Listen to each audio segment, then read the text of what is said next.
নমস্কার বন্ধুরা, ক্রিয়েটিভ সীমা ইউটিউব চ্যানেলে আপনাদের স্বাগত। আজ আমি তৈরি করব আনারসের রস বড়া। আনারস তো এমনি রসে ভরা, তো সেটাকে আবার যদি আমি চিনির রসে ডুবিয়ে বড়াটা করি কেমন লাগে দেখি খেতে। তো আমার ফ্রিজে থেকে গেছে কিছু আনারস, অল্প আনারস। তো আনারসগুলো একটু মজে গেছে। তো আমি এবারে ব্লেন্ডারে এটাকে আনারসগুলোকে একটু ঘুরিয়ে আনবো, খুব যে পেস্ট করবো তা না, অল্প একটু ঘুরিয়ে আনবো। ঘুরিয়ে নিয়ে এসে আমি আপনাদের দেখাচ্ছি। আর যতক্ষণ এটা ব্লেন্ড করতে যাব ততক্ষণে আমি আনারসের রস ভরার রসটা তৈরি করে নেব। আমি রসবড়ার রসটা বানানোর জন্য কড়াতে অল্প জল দিলাম। এবারে আমি চিনিটা পরিমাণ মতো দিয়ে দেবো।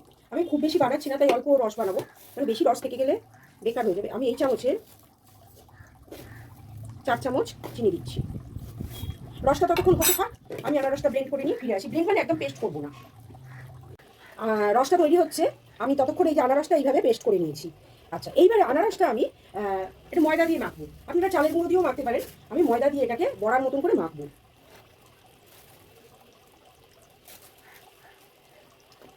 এর মধ্যে আমি শুধু একটু সামান্য নুন দেবো আর একটুখানি চিনি দেবো। কেন এটাতে আমি বেশি চিনি দেবো না, কারণ এটা তো রসে যাবে, তাই জন্য আমি এতে বেশি চিনি দেবো না। সামান্য একটু স্বাদ মতন নুন দেবো। নুন না দিলে ব্যালেন্সটা ঠিক হয় না।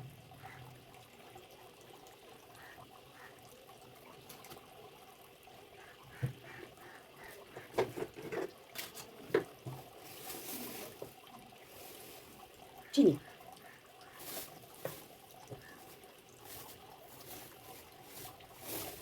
ব্যাস, আর আর কিছু দেবো না। এটাকে আমি মেখে নিয়ে ফিরে আসছি। আমার রসটা তৈরি হয়ে গেছে। আমি এবারে বড়াগুলো ভাজার জন্য আমি কড়াতে তেল দিয়ে দিয়েছি। তেলটা গরম হয়ে গেলে আমি বড়াগুলোকে ভেজে নিয়ে ফিরে আসবো। এই যে আমার বড়ার মাখাটা এরকম হয়েছে। বড়াগুলো আমি দিতে থাকছি।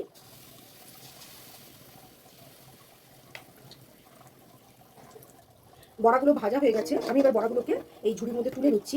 আরও কিছু আমার মাখা রয়েছে, ওই মাখাগুলো একদম ভেজে আমি অবশ্যই ভাজা বড়াগুলো এখনই আমি রসের মধ্যে দিয়ে দেবো।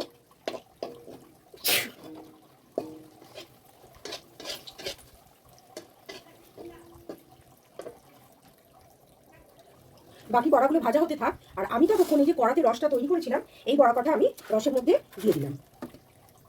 একটুখানি রস ঢোকার পরে আমি এটাকে সার্ভিং ডিশে তুলে নেবো। এইগুলো বন্ধুরা এমনি শুধুও খাওয়া যায়, কিন্তু যেরকম আমরা বড়া খাই না, তালের বড়া, এরকম এটাকে রসে না দিয়েও কিন্তু খাওয়া যায়। খুব সুন্দর হয়েছে। বাকি বড়াগুলো হোক, আমি তারপরে ফিরে আসছি।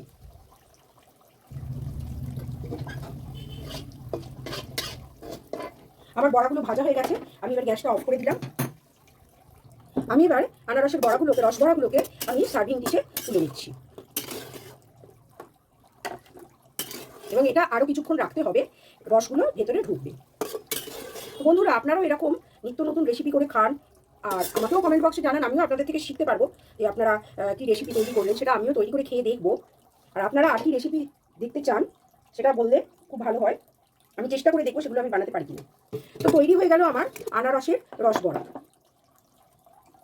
বন্ধুরা আমরা তো নিজেরা নিজেদের সাজাতে খুব ভালোবাসি, সাজতে ভালোবাসি, তো এই খাবারটাকে সাজাবো না, কেমন একটা লাগে। তো আমার ঘরেতে ছিল কিশমিশ, চেরি, একটু পেস্তা কুচো, সেগুলো আমি এর ওপরে একটু দিয়ে দিলাম, বেশ দেখতে সুন্দর হবে।